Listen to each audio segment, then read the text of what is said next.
from the Salvation Army National Headquarters, this is the Fight for Good podcast.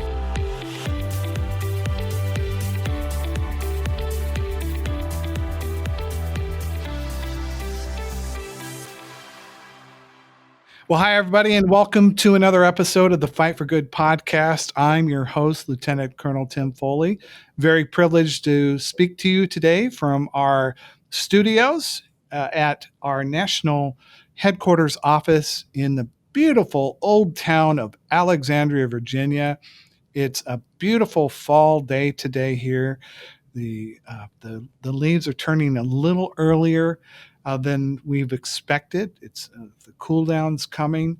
And so, as they say, winter is coming, but before it comes, we're going to enjoy fall. And so we hope you're enjoying autumn wherever you're at. And if you're our friends in the Southern Hemisphere, happy spring to you. But joining me also here today, as always, my right arm, my left arm, my sidekick, my left and right brain, the man who holds it all together and has, by the way, he's been working in the same office here at National Headquarters since 1992, if you can believe that. And I know he sounds young as a chicken, but it is my good friend and our editorial director, Mr. Jeff McDonald. Hello, Jeff.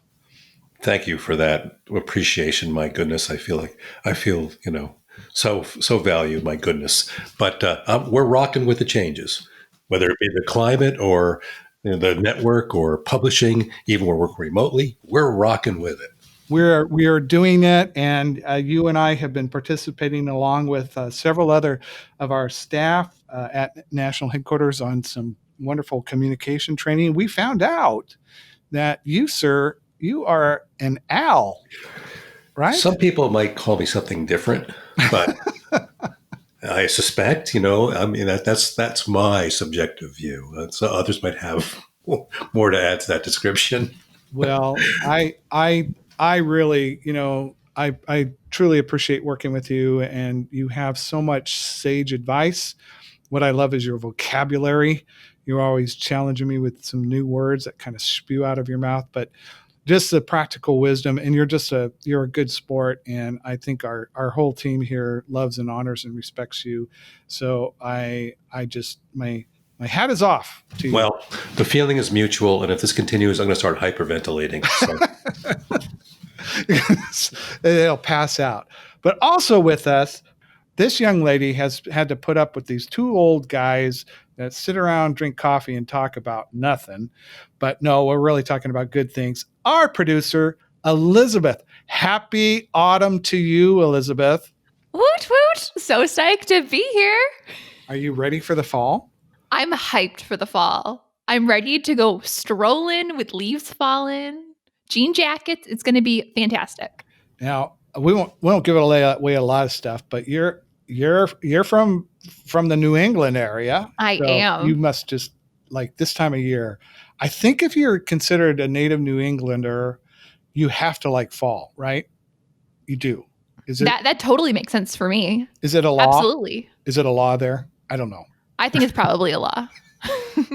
Well, we want to thank you again, Elizabeth, for all the work that you're doing behind the scenes, because you are our media manager handling everything and anything with the War Cry and with Peer Magazine and other stuff that kind of comes up through our program and publications department. So thank you very much.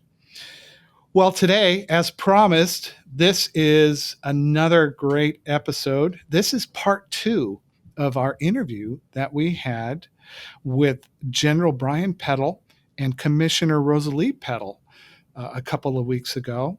And we've already broadcast the first of this episode.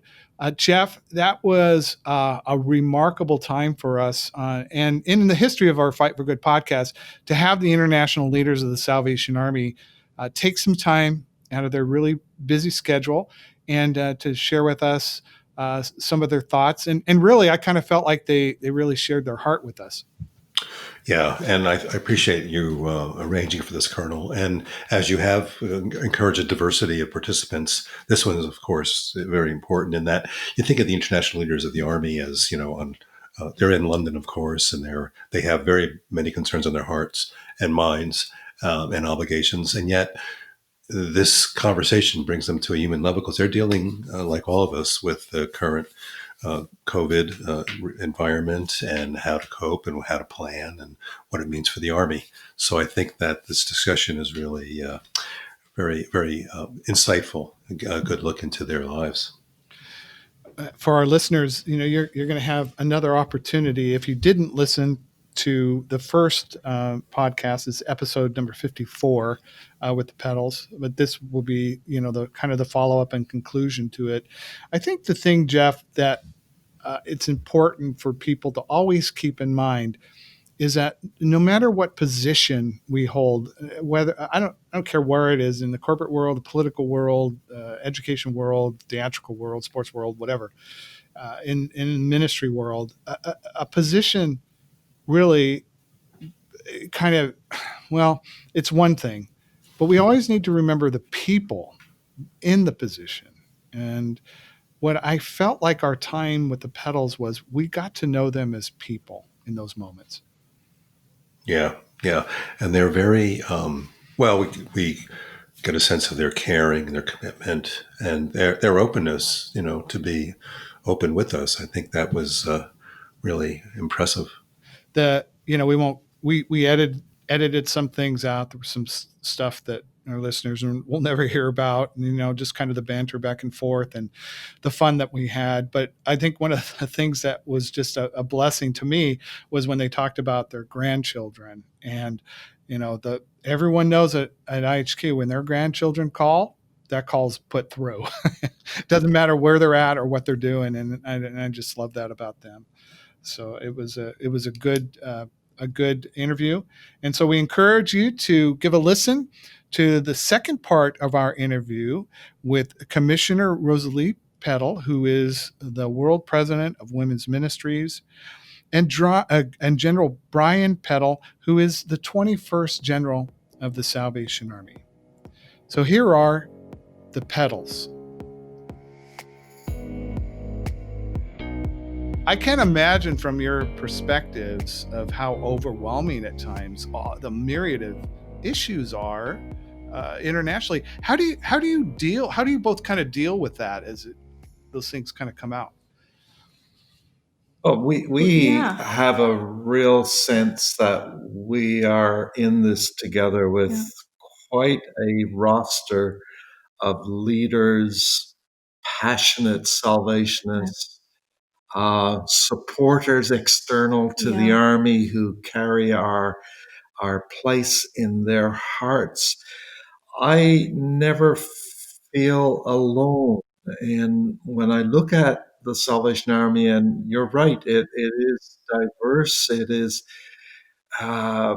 amazingly representative of so many ethical, moral, theological, societal dilemmas that I'd never sleep if I really thought that was mine to carry. It is mine to have a responsibility for, to lead us in, to open doors of conversation, to create tables, to have very active counsels that help me along the way, and a wisdom and collective reasoning reality around me all the time.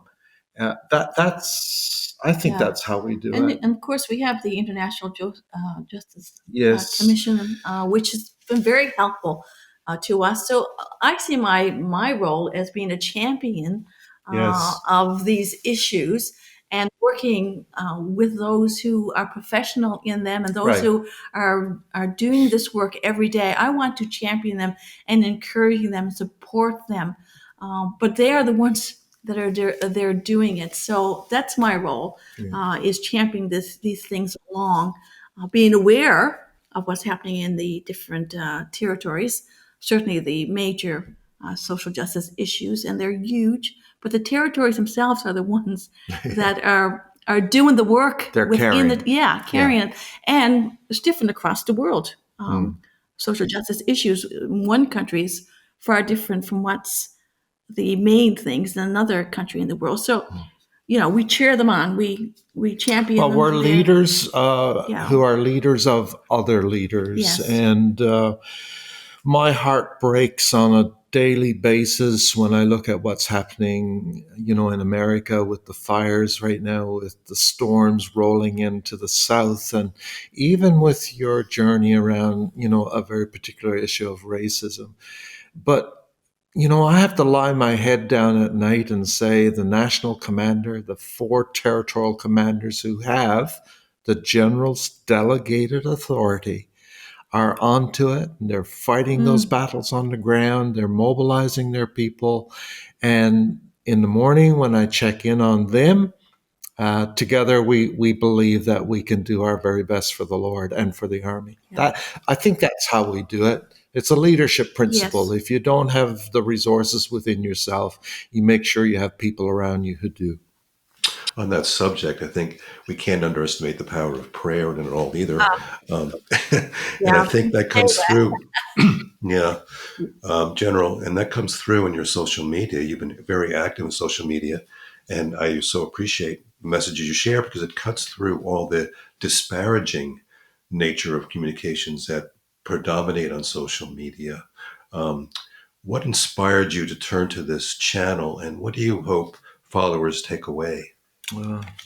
I'm not sure anything in particular inspired me, Jeff. I've always had the view, whether it was a corps officer in my community or a divisional commander leading a division or whatever community that I was engaged with, that if there was any table that I could pull my chair up to where I could speak about heavenly and religious and Christian things, where I could influence any activity, any reality, I felt my place was there.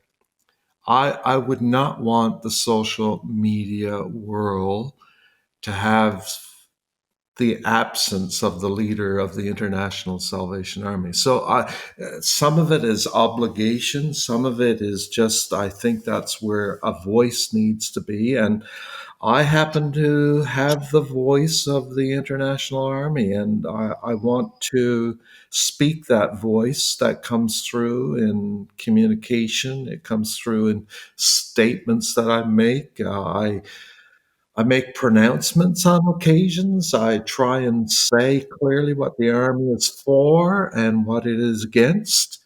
And there are many times when I just say, I am praying for this part of the world, for these set of circumstances, and I want salvationists to join me in that.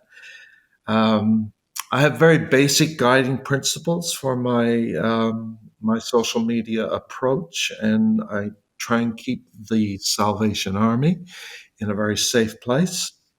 And if you're interested in where the general might be and what stories he's telling, or what he's reading and it's influencing him, or what he's even thinking, well, check out at General B. Peddle, and you'll find Facebook, Instagram, Twitter.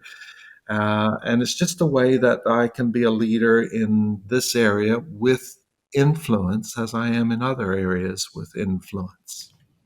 Well, we get very excited when you tweet and endorse something that we've produced out of our department. And that means a lot to us, knowing that you don't just kind of casually throw that kind of stuff out. But well, I'm afraid someone's going to come up with the idea, how much time is he spending reading what we're doing?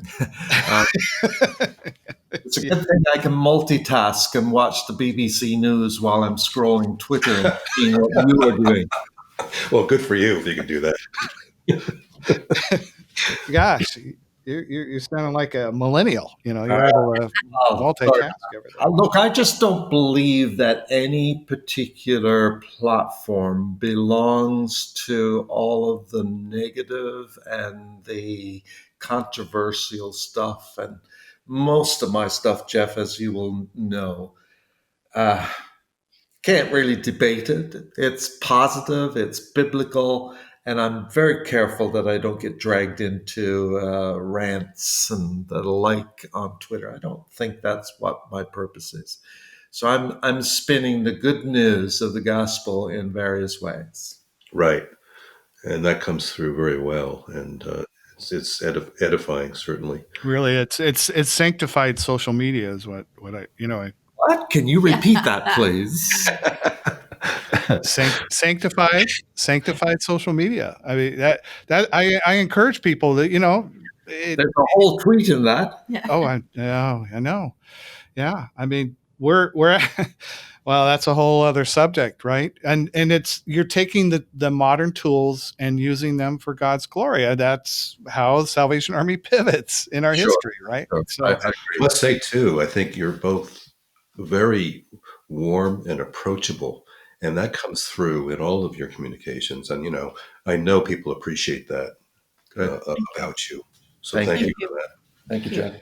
yeah, I mean, to our listeners, we were very fortunate. The Peddles visited us last fall here at national headquarters. We had a wonderful day with them, and I know you were going to leave here and you were going to have a little bit of R&R time with your family in Canada.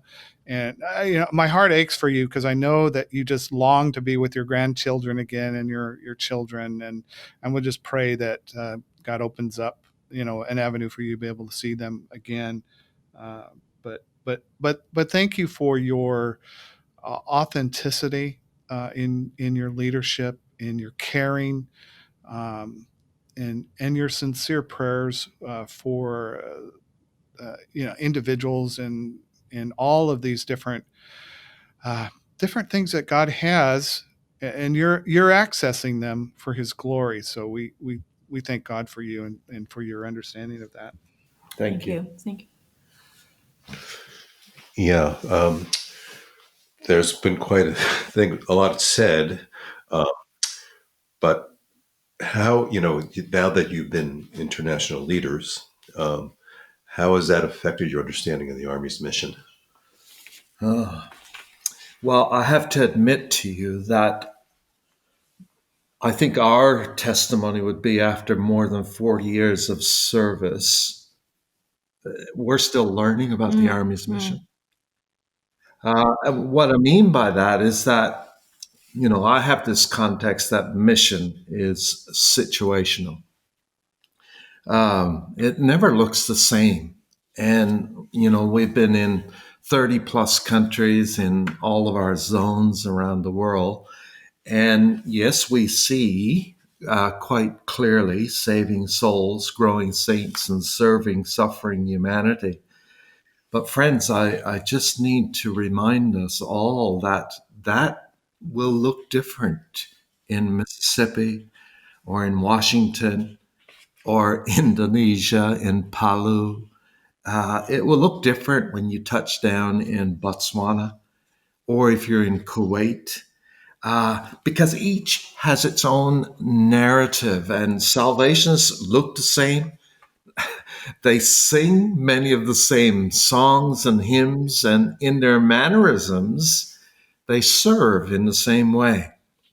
But they can be doing things as varied from driving schools for people who are trying to get into the workspace to things that I never knew that and often I come back from a trip and I say to one of our team, I didn't know we did that.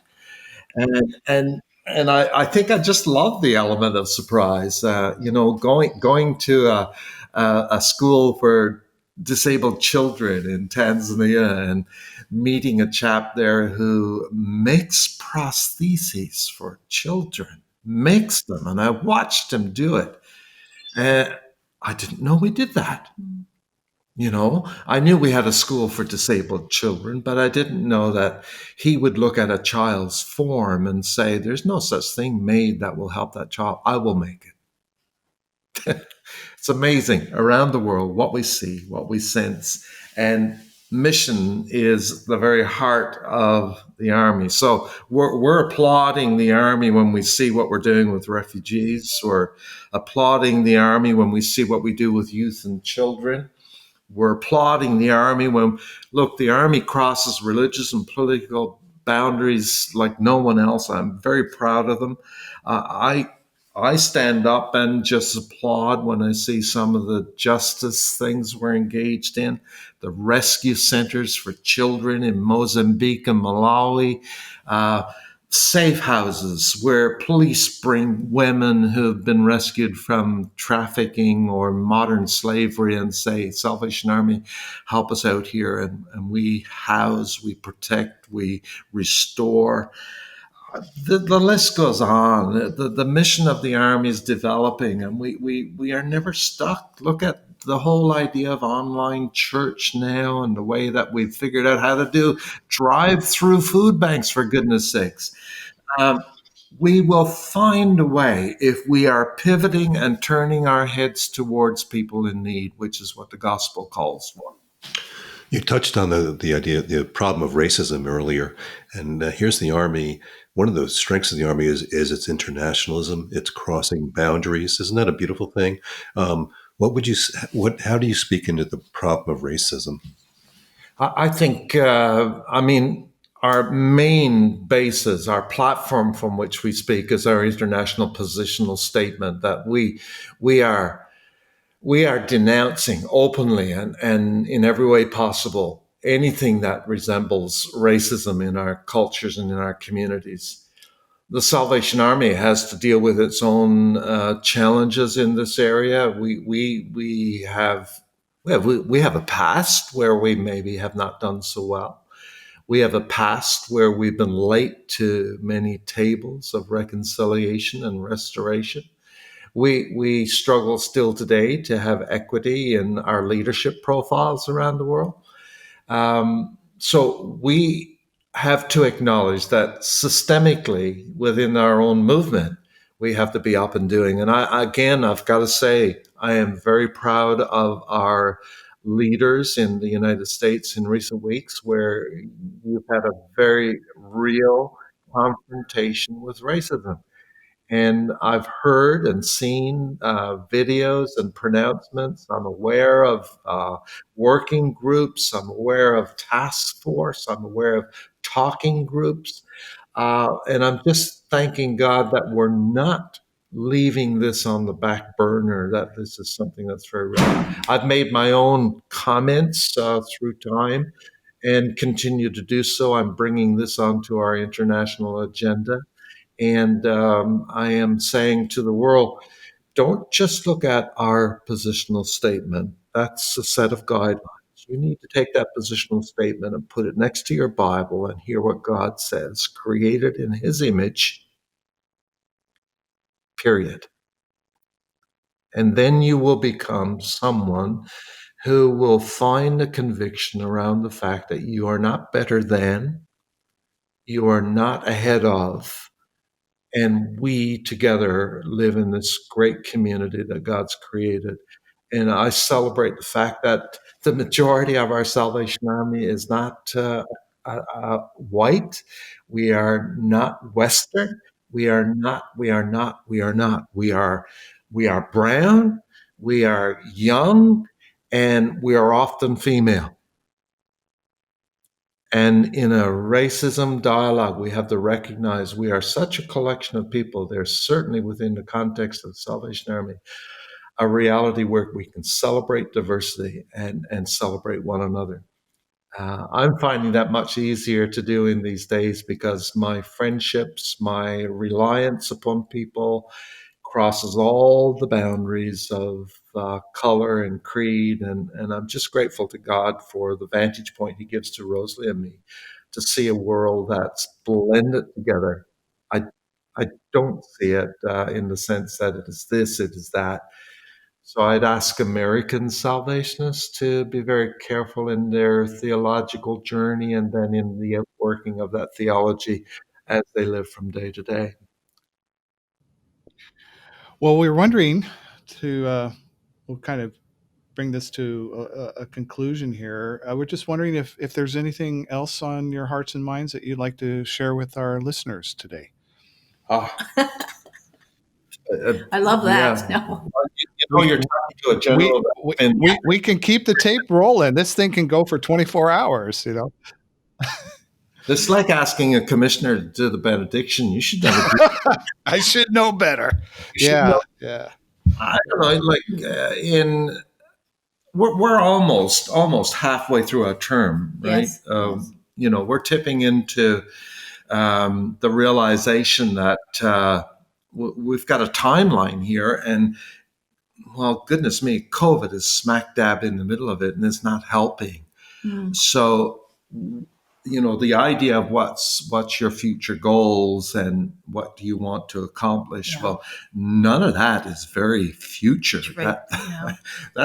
That's immediate. We want to put markers down that we believe the Salvation Army at the moment has an appetite to agree with us on, and that's around how we become these salvationists that God is pleased with, and therefore His blessing becomes not automatic, but it becomes something quite significant and evidenced in our living. So, I want salvationists to be comfortable in their skin, their theology, their mission, soldiership, and service. We continue to be a part of laying that out in front of people. We have within our movement more complicated situations still around gender equity, creating sustainable leadership models across the Salvation Army internationally. And I need to say about that's more than, people who look like me traveling to Africa. That's about Africa coming to us. And we've got to celebrate the internationalism of the Salvation Army. We have potential to do that. We have to get at that. We have to talk more about human sexuality and dozens of dimensions of that. It's not just about one thing, it's about many things. We got to talk about a stronger one army at the end of the day, and to make sure that despite all of the diversity, the cultural differences, we are still one army. And that's only the internal things. I think externally, we have to keep asking the question, what does the world need from the Salvation Army? What's that look like?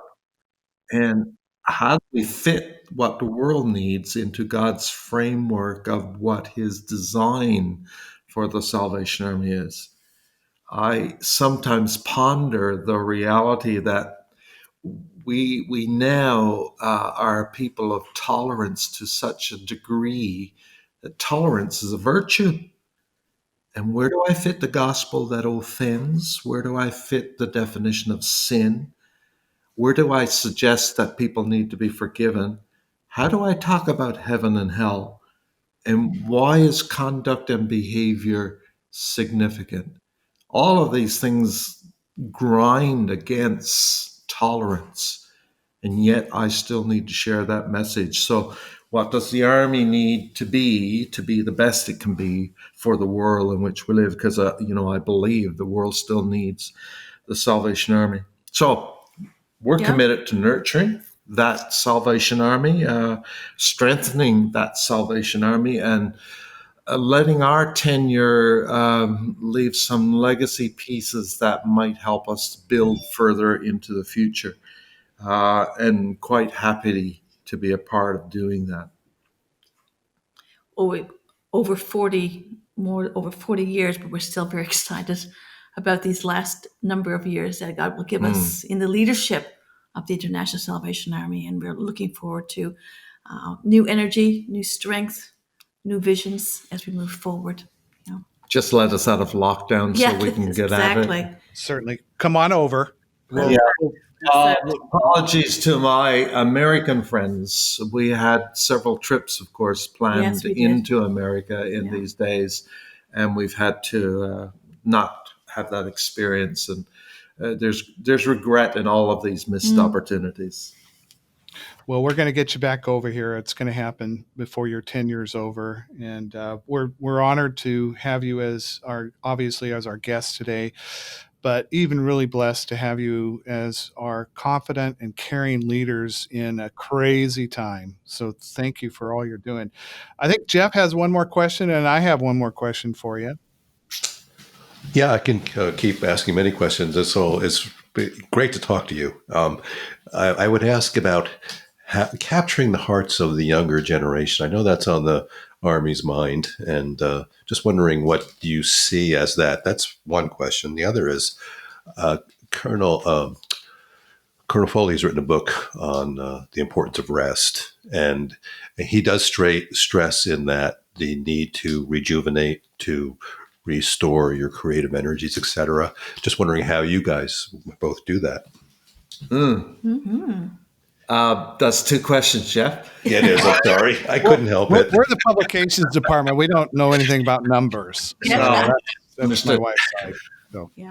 Look, Commissioner Rosie and I have always loved and enjoyed children and young people and young adults.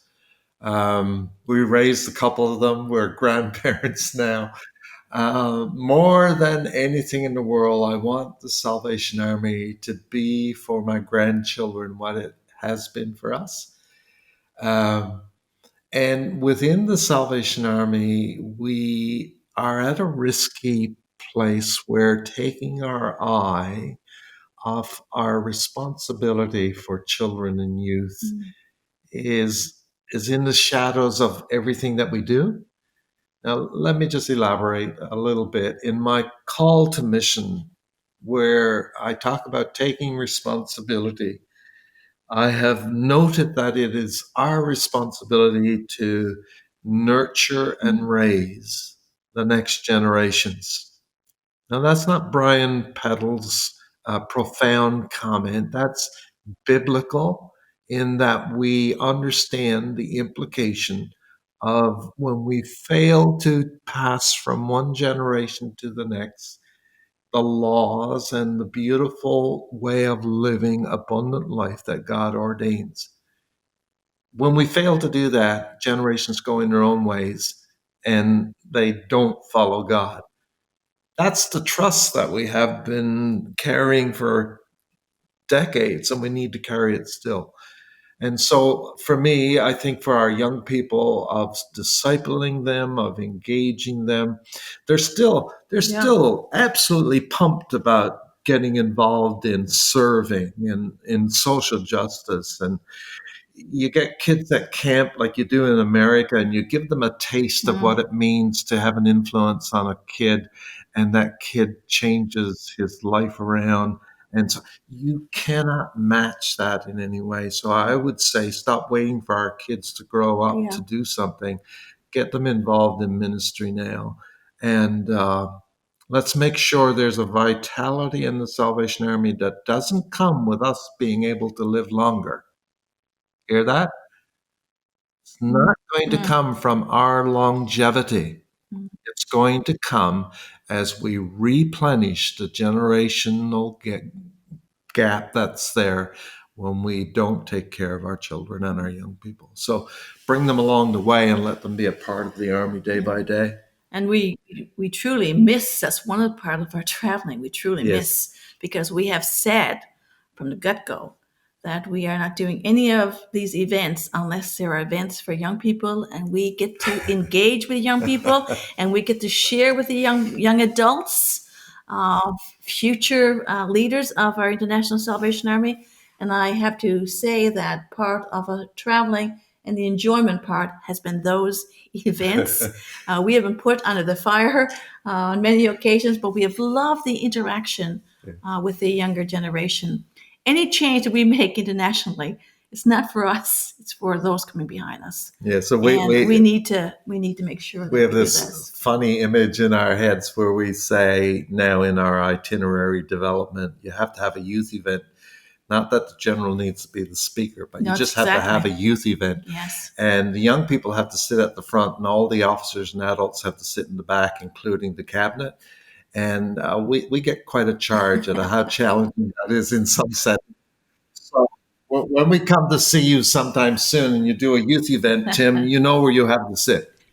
I'll sit in the car. I'll have it run the car running for you. But I'll be listening to the Fight for Good podcast, especially this one. You know, Jeff, on the other one of you're talking about a balanced lifestyle. We're still working on that. Yeah.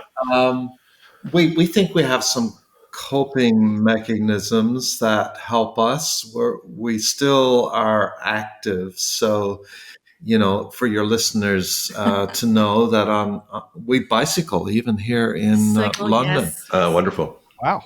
We cycled 30 kilometers on Saturday. Oh, wow. That's good. That's impressive. We walk with the hope of getting a latte on the way. We are pretty good at knowing when to put the brakes on and take a day.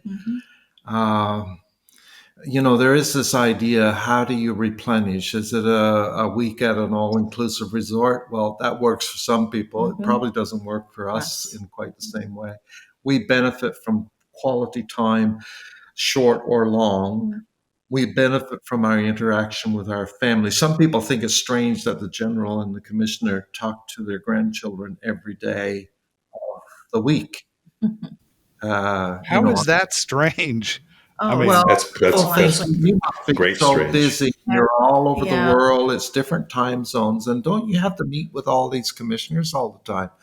Well, the chief of the staff knows that if one of my grandchildren inadvertently calls in, I'm going to take the call. And good for you. Well, because one lives in Australia. One family right now are living in Australia, and the other family in Canada. So the time zone is tricky. And we need to be available. We said we would always be available for our grandchildren. When we're traveling, we are like tourist guides in that the biggest and best words that we get to hear is, Poppy, show me out the window. Yeah, show me Africa. Show me Africa. Show me India. Show me Dulles, Texas. Show me. Yeah. We want to have a good relationship with our families. Jeff, God doesn't ask from us the kind of reality where we don't include in the abundant life the abundance of life. And for us, that is being well physically, that is being in a position where we can always, you say we're approachable. Well, we have time for people because people is what it's all about. So we make time. I struggle when we come into things where we have to go out the back door because there's such a big crowd. We love God's people. So all of that's mixed in together. And rest, yes, these physical, spiritual rest. And of course, spiritual rest is something that you have to keep doing in order to survive and to be well spiritually. I think we've known how to do that well. I think we've we didn't have all that sorted in our second year of officership. We've had to grow into rhythms of life where we know how to manage and take care, but each person can do that with God's help. Well, General, I have to ask you the dreaded question that every editor-in-chief has to ask, General. Okay. When can we get your article on Easter for our Easter War Cry? I would say to you on that particular issue that I will send that when I'm good and ready. Thank you, sir. Which I do pretty much every year. I said to my staff the other day, have I done the Christmas message? You have. Yes. And the answer was, sure you did, because you had to do it for national headquarters, remember? And I said, it's so far from the time these guys over there ask, and we actually celebrate the event that I felt like I wrote that one last year. You did. But we had some issues with your Portuguese translation, but we're not gonna fiddle with it too much. So, are you looking for Easter? Well, we're getting ready. We're as at the time of this broadcast, we're just sending the files for. So I usually say to my staff, I wish we could have Christmas before we have to do the resurrection. Yeah, I think you said to me one time, for heaven's sakes, Tim, I mean, he just was born. Now you want to talk to me about being dead and resurrecting. So you guys keep pushing. I'll do my best. But if I delay, it's only because I can. Well, on behalf of our national headquarters team, the national commander, Commissioners Hodder, and our whole editorial team here, and our listeners, this has just been a delight. Thank you so much for carving out a little bit of time to sit with us today and have a chat. We really are grateful.